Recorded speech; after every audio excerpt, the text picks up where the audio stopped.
Welcome, builders, to another episode of How Would You Build It? It's episode 34, if I'm not mistaken, and I'm really, really excited because today we've got Luvuyo Rani. He's a spectacular founder from our local areas in Cape Town, and fantastic stories, very inspiring. Luvuyo, so great to have you joining us. How are you doing? I'm good, Bobby, man. Thank you so much for inviting me. I think it's an honor for me to come and able to have this kind of conversation with you. No, the honor is mine. Very privileged to have you join us today. But Luvuyo, you've got 20 years of history of starting businesses in South Africa and in particular in the townships. We had a piece a couple of weeks ago that people loved, and it was kind of looking at the opportunities that exists within the informal sectors. And we actually got connected to you, and they said, we have to have you on because you've got, like I just said, 20 years experience doing this. So the story about you starting your business in the back of a car in the boot selling computers to 20 years later, can you just give us a very short rundown on that story? Well, yeah, I mean, like it's been amazing story that I never knew that it would be end up where it is today because that time I was like seeing the need of the computers in the teachers where I used to be a teacher, and then I took, a risk and I left teaching. I started selling second-hand computers, to a boot of a car and schools. It was interesting in the sense that some of the teachers' schools, they were saying to me, I'm stealing computers and sending back to them because they were not separating the Dell computers with me. So because I was selling the same Dell computer that they have in their lab, and I have to kind of convince them that no, this is like real, it's legit. Show invoices that I like, and others were saying to me, "We are mad. How can you leave a profession?" And they started selling, computers, and I started, for 2 years with my brother. I was selling these computers, in a bit of a car, and then we see a need of teachers with buying the computers. We encourage them to form stokvel to buy each other. Like they come together and buy computers, and they'll buy computers, but they will end up putting their own divider, not one able to use the computer. And then from there, we just saw that we just opened our first internet cafe in Kaidich. 20 years back, with the connectivity issues, we were also struggling with even open internet cafe because that time we were both blacklisted, so we could not get the funding. Wow. So we leveraging on the partners and the suppliers to, give us, the computers. And we opened our first computers in 2006, and it was very difficult. From first month we made about 50 rand, and then the turnover and the expense was 12,000 rand. So it was challenging to deal Wow. with those like in the beginning. And we just also see that the problem, the digital gap, it's not from a teachers, it's like community. So that's what it opens up now. And then we started, training because we used to have a queues of people who have internet. We started training. Now we open a school where we train about, computers, and from there it grows to one center to in the Western Cape, and then we moved to Eastern Cape, we moved to KZN, started with the franchise, and it grows to a business to extend that we have about 46 centers now. Wow. In 3 provinces. We employ about 250. We have trained about more than 60,000 young people, which is 80% of women. Amazing, Luvuyo.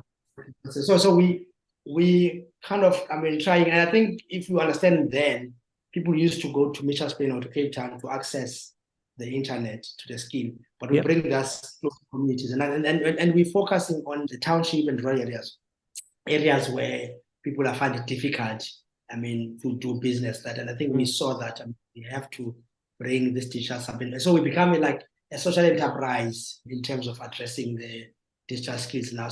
And then we transition now because we've been training young people. Not all of them have been absorbed with the business. So now the transition I'm working now on them on working with small businesses because I see the future around the areas, small businesses. Because if we could do that and where we are today, so it shows that there's so much potential for young people. So I'm spending much more time now to running program, mentorship, supporting, and bringing opportunities and partners. So that's where the evolution is, like in the beginning where I started now, and it's an exciting space where I see there's so much growth that is happening in the area where kind of like, which is this informal areas.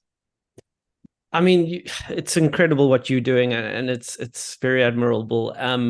being exposed to the informal sort of areas and townships, you know that there is so many different challenges. And I love that you're quite passionate about teaching, because we know that there is a massive educational gap.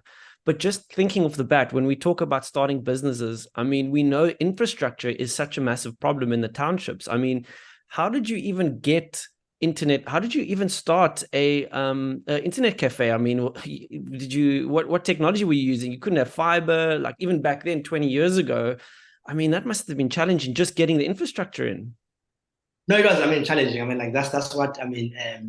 That we use, I mean, Wi-Fi connection. I mean, like then, I mean, there was problem. We used, I mean, dial up. We used 500, I mean, like 512, and we used, I mean, ADSL. We moved like to like mesh to now to, I mean, to fiber now. Some of the kind of like connectivity. So we've been evolving, and I think what's interesting also, even areas like in the Eastern Cape, where even today the entire town there's no connectivity, and we put the infrastructure in those towns, and we Wow. become the first one So to be you put able to have yourself. infrastructure in terms of these areas will becomes like where we could assist, I mean, the communities, and that how we build a brand, because of like now, even now, when the companies start noticing now this is an opportunity, we already been there.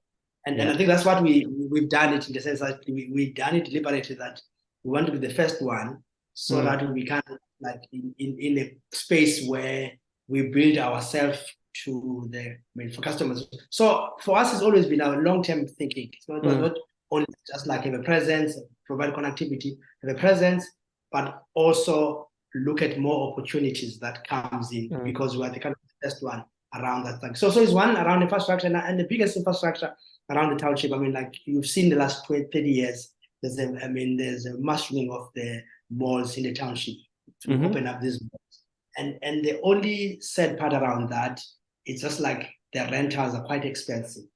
So I mean, if in Cape Town, we are told F&B building, we probably pay about 180 square meters to be there. But even Kailicha, you probably pay a minimum of 250 per square meter.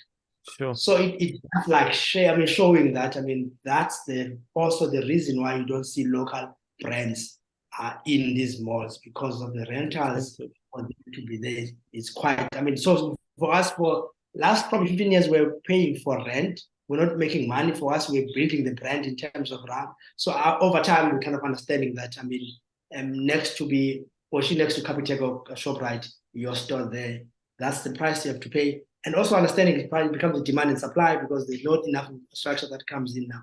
So it's been a way for us to, I mean, initially it was kind of like a much more challenging part, but over time we understand it's like our advantage, because we taking this kind of lesson and also challenges to make sure that we become, we become there for customers. Because if you go to part of this township, you'll probably see only local brand. It's only us that are there in this. Amazing. So, when I worked in the space, we realized that you've expanded to 3 different provinces around South Africa. When I worked in the same kind of space, we realized how different each province was. Not just from an infrastructure point of view, but just even the culture, the education levels. It was so different. So I mean, having, intimate knowledge of the people, do you feel that was what helped you kind of expand the way you did? Or what was that experience like for somebody that wants to do the same? No, I mean, quite interesting, because I mean, even with the township, like Kaili, Chagugulechu, and Nyanga, and Nanga, Cape Town, just playing, they are totally different. I mean, Soweto to Mlazi, and so those are totally different. Like different, I mean, township now. So I think we were able to localize it from day one. Like make sure that we employ people from the community, make sure that we've got much more stakeholders engagement with the local radio station, local radio newspapers. We work with the stakeholders in the areas that, I mean, to make sure that they feel they are part of that. And over time, I think by 2014, we were able to kind of franchise now, to have franchise champions. I mean, like people who are entrepreneurs that in that areas. But I mean, some of our graduation for students, you will see that their mayors are coming in now for those sessions that myself I couldn't even access, because I'm not connected with the politician, but because the local entrepreneurs there have access around that. So we're trying in terms of how we're able to localize this thing. Amazing. And just, going to one of your earlier stories and what we were talking about before we pressed record about paying it forward, like putting that infrastructure on in the Eastern Cape, for example. I mean, that's a lot of paying it forward until it actually reaps its rewards. I mean, how much do you put yourself out there to have to do that until you start seeing some reward? Yeah, I mean, maybe because, our foundation, we're coming from Eastern Cape.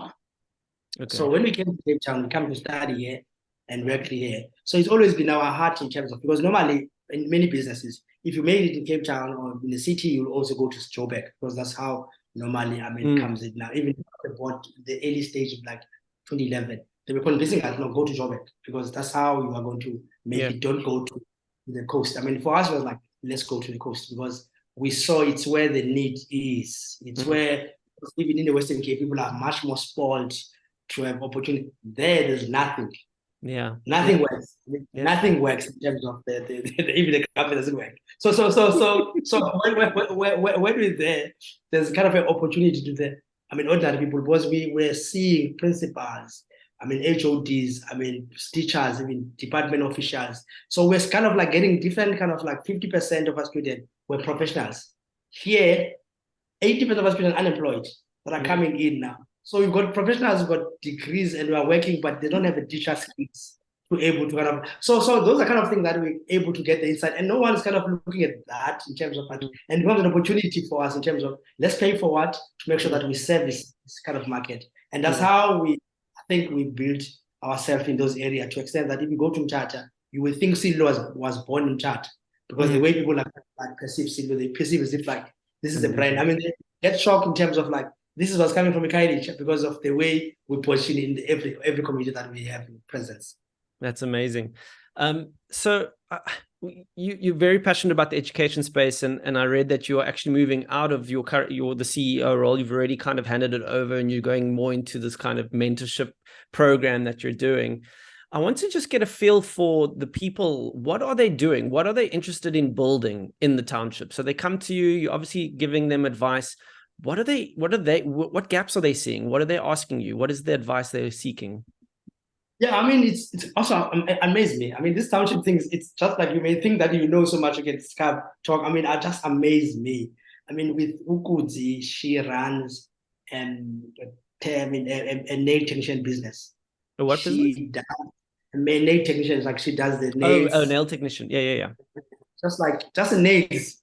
She does almost 1.2 million a month.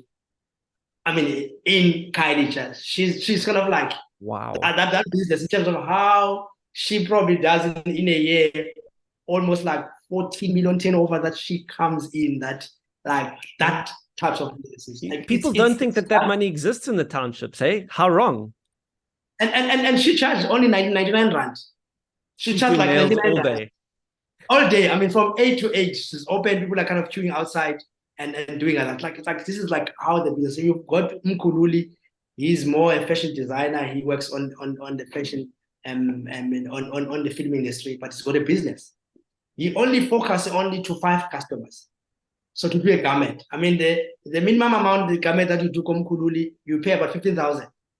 Yeah. Only 15,000. So she does probably almost like 350,000 of the revenue and he comes in on us, because they want to kind of formalize the business to make sure that we created the part of the businesses. But it's not amazing, and he deals with certain kind of a market.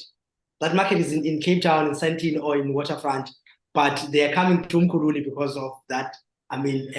Creativity. You've got Moketi. He runs the horticulture. He's based in Fuleni, but he does in Waterfront. He does in one on City. One and only. In terms of like the providing the horticulture. You also get Ulando AB, who's also having the last mile delivery, where he bought the scooters. He bought the app that and he's focusing on a niche. Doesn't focus on the big retail. He's focusing on smaller businesses, boutique business, and he's providing online services that, like Mangoba is the youngest one. He's got a digital, telling more stories about the township, what's happening in the township. So we've got a kind of like different types of sectors of the businesses, but it's just like seeing the innovation and the creativity and also the energy that comes from the township. Yeah, it's incredible. Like, I remember I've said the story on a previous podcast, but I went to a talk where the guy, he's doing like creating the housing in like backyards and stuff, and actually formalizing that so that the people get proper tenants and stuff. And he said that at this talk was that a lot of the mindset of people, the average South African, is like, don't go into the townships. It's not a good place to go do business. Where he's like, no, they're getting it all wrong. You actually need to go and embrace it and go forward, go look in it, go find it, because there is business. There's actually a lot of opportunity. So what would you say about that? And to people that are sniffing? I'll probably give an example of like, it's like amazing things. I mean, our own stores. I mean, one store in Khayelitsha, and before COVID, only internet cafe site in terms of cafes, business services online. We call it business services now. That before COVID, we're doing 80K a month for that without training, 80K a month in one store. That store now, I mean, does probably 160,000 a month. Wow, double. That's like how the revenue. I mean, for us, I mean, we've moved. I mean, just in as a group, probably do about 30 million of the turnover just on cafe. I mean, with the training, probably 50 million that in the kind of like group and where the moment. And the opportunity is like deepening or also going deeper or going wild in terms of geographic now. So the opportunity is massive because people are coming in with the 10 rand. I mean, you've got them the 100 a day. That's how you made it. It's like numbers. Yeah, that's so interesting. So one of the things that seems to be a problem is access to capital. And we're starting to see, I mean, there was a headline not too long ago that even Woolworths is starting to look at opening up stores in townships. They kind of want to expand their footprint as well. So the access to capital for the gogos on the side of the road that have, I don't know, a fruit and veg stand, or the Chisinyama, what kind of capital do they need? What are the opportunities you're seeing that if they were given, how would they go get that capital? What would they do with the capital? How much do they need? Like, if there's an investor, where do they start? I just have so many questions. No, I mean, this is like, I mean, you'd be surprised that it's not a matter of they looking for first seed investment, second seed, and third seed. No, they looking 100K that they kind of do the businesses. That businesses, it probably give them the next $1 million rand in terms of like the business. So if we find many of like on that below, like I want to open up my ECT center, and I want to open up cafes, and I want to have a Chisanyama center. I want to have lifestyle businesses. I want to, open up like the last mile delivery bicycle that I could able to. So I want to have my business, like business service transportation now. So those are kind of like, and I think you need those like more million rand businesses than 100 million. Yeah. What do you need? You need smaller businesses, more of them, to make sure that you kind of like the township now, in the sense that you kind of like unicorns. You're not going to get many unicorns. You find less Silulo that are going to come in now. What do you need? Like you need as many of that, because that's how the money that goes in terms of that. So we don't need, because that's what the problem is. Just like it's a complex things. Informally, you don't know, how can we go about it? But you find the working capital. You find the next expansion of the small business in the area. Yeah, I like that. It's like, again, we spoke offline about the way the Americans and all the other content that's out there. It's about becoming a unicorn. Everything is about becoming a unicorn. Like, hold on. Let's just get that foundation layer first, and then we can start looking at it. There's just that first layer. So that's what. So sort of like what has been sold in South Africa. That's why we don't get it, because we kind of like been exposed around this unicorn thing now. We do not have many of these entrepreneurs that we understand them, and that's why the local heroes is quite important, because that's where they entrepreneur themselves. They see someone who's has done it. They get hope. They kind of realize that they can do it. That's what we need to encourage. Yeah. So let's take the Chisinyama example, for the lack of another one, but let's take a Chisinyama. If I wanted to start a Chisinyama in Guguletu, what advice would you give me? How do I go about starting it? Or let's take the Chizinyama away. Just I want to start a business. I know that I want to become an entrepreneur. I want to provide for my family, but I don't know what to do in the townships. It's too complicated. What advice would you give? So I mean, like for example, my brother, I mean, he runs. I mean, there's a new movement now we call Porticos. I mean, you have Porticos outside, like more than Yeah. Chisanyama. That is coming in now. So you just like identify. I mean, people that you like your market, people that can come in and buy your plates and offer. You kind of like put your own seed. I mean, it could be just like a pot that you're able to kind of like do it, and you start building up even before you go out to get money around outside. I think that's the mistake most entrepreneurs in the township. They tend to look at someone must give money to start the business. Yeah. But most entrepreneurs I've seen like Usiki or Stip's bread, they started 40 rand selling bread in the township. Now they have franchise of spinach bread. So start small in what you have and services and identifying what's in your community is a gap and able to start from that and able to kind of build that and prove that it's working now. And then go to someone asking for money and then able to now to grow your business, to expand your businesses and fund the business so that you can pay it back now. So I think that's what I kind of like even asked when we started using our own 10,000 rand as seed capital. And we built from that and we leveraging on the opportunity because I do not think so. A township there's a problem around market. It might be able to say that there's no money, but people want, I mean, these kind of services. They really need kind of services now. So if you kind of like identify what's like the missing things in the community, start there and build from that. And then once you're able to do that, you can go out there and get the money. And don't stress about this like investment seed and fund seed. No, it's not your space. That's like do smaller things and you can grow from there. Yeah, get customers and then take it. Yeah, so customers are the ones that are able to fund you in the beginning because surely you don't have collateral, you don't have your bankable, no one's going to kind of like, you don't have a profile, you don't have any credibility, no one's going to fund you. I mean, it's unfortunate that our country is like, I mean, especially the township, like, I mean, do we have a house? No, I have a check. So, I mean, how do we kind of put a check as like, so hence, like, you have to kind of like see that customers are the one that can fund you because you are access to those customers. That's what I'm kind of like most like encouraging. Nice. So with your experience within the tech space, right? So starting at internet cafe and all of that, how do you see tech playing a role in this informal economy? How can it help the Chisinyama shop, for example? That's what I think that we've lost from the spaza shop to the Somalians, and I don't think so we're able to get it back.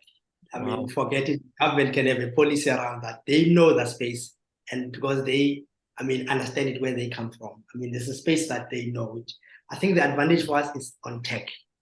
Really, that's what the advantage. The township economy is also driven from a tech in terms of the next application that will come in. I mean, of a program that are able to assist like the township. It might be from a dining, it might be accommodation, it might be from a transport, it might be also from mobility, from moving to like, we need Ubers of different things in the township. That's what I see that we can able to cut across. And that's why I kind of like more saying that the next big business now that are going to come in now have the element of tech, not just cutting now. There has to be an element of tech in that business. And even from a scaling point of view, because it's very difficult to scale bricks and mortar business. Yeah, it's absolutely. easy to scale in the tech businesses. Hence, and the beauty is like, the nice thing is just like, none of the people have cracked it around the tech in the township.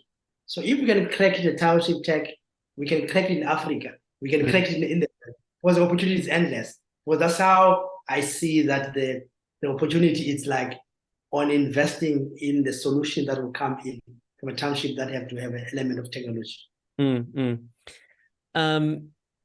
So you're moving into more, you've obviously got a passion for education. So we've spoken a lot about services-based things, you know, food, you spoke about accommodation. Where are you with education? Because I mean, there was a very scary stat that came out about fourth grade learners that don't know how to read for meaning, right? So how do we bridge that gap what opportunities are there that exist that we can tap into using tech? I feel like, No, there I mean, must like, be so much. it's something that I'm involved, not only from me. I mean, I work with, not work with, my friend who owns Grow platform, which is Tracy Chen. She developed a powerful, I mean, like, platform from ECD, just to understand this. It's an app that understands what's happening in the business, how the business like. And my is like to integrate now with ECD to make sure that they run their business. But the biggest thing around those ECDs, just like they don't understand the business. They are running this mama, but don't understand in terms of what's the business is. And the platform will give them, an opportunity. So from a foundation, we have to kind of like fix it now. And I'm also talking with University Online from Sidulo to offer, like the adult learning. I mean, there are many young people who could not finish grade 12, left grade 10. We're kind of looking at in the next 6 months now to offer an 18 months course so that we can have metric. So we give a second chance now to have metric now. So over time that we have doing that, we also, offer the high school online that will come in the next 3 years. Once we've done the adult learning, we have high school. So we go to school not only from training our content, so we can even go to school now, because I think what I see the biggest opportunity around online is a blended approach, not purely online. I think you're not going to work there. So blended, like people go to some place which is there's connectivity reliable and then the environment is good and they can able to learn with others and they can connect as a human being now. So we see us as we position ourselves so well in terms of like on the online learning that will come this and we can do that through partners, because what we know so much is the market that we serve. We know so much. So the partner will bring the platform and then we can work together in that aspect.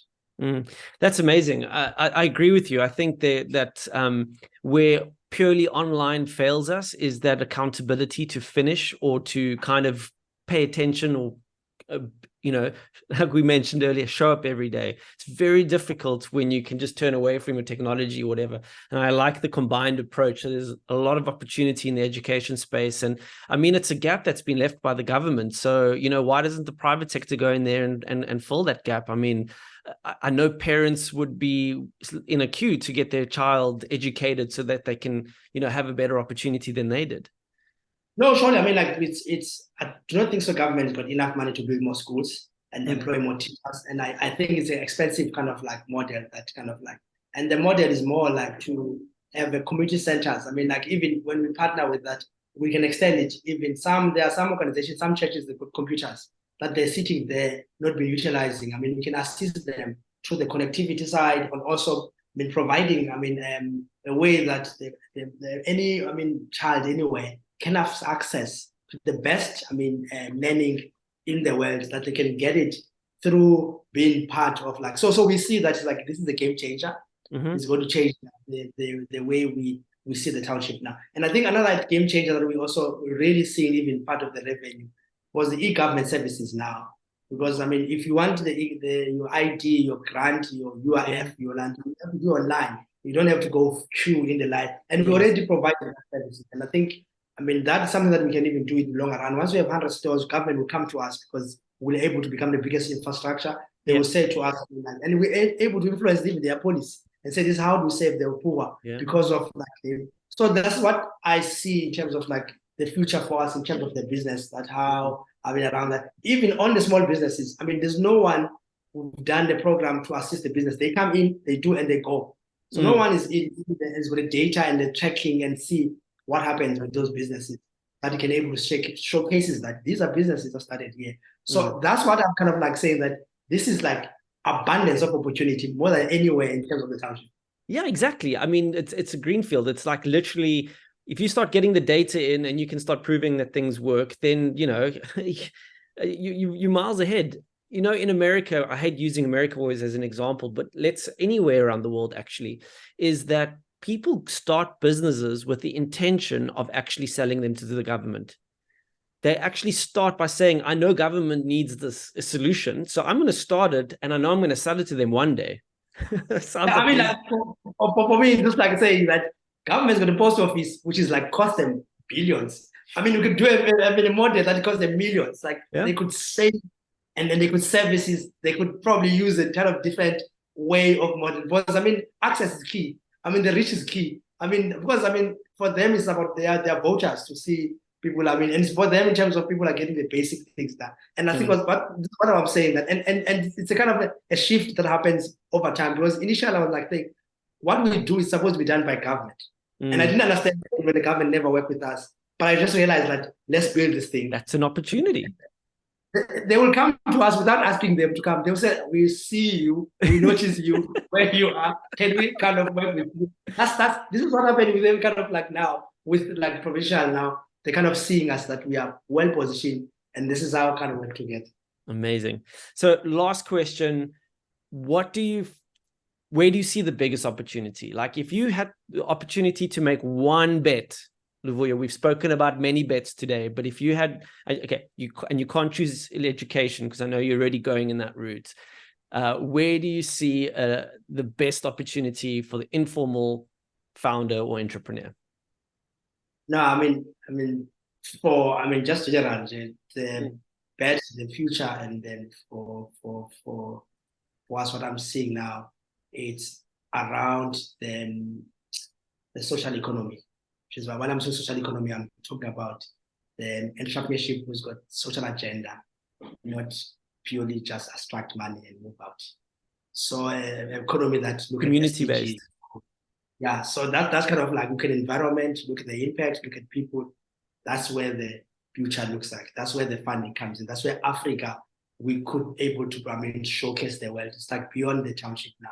But once Africa can showcase the world through the social needs that we have it in that, those could be a business opportunity that we can show the world how do we address them in a way that we make money, but also make a difference. That's what I'm seeing. I love it.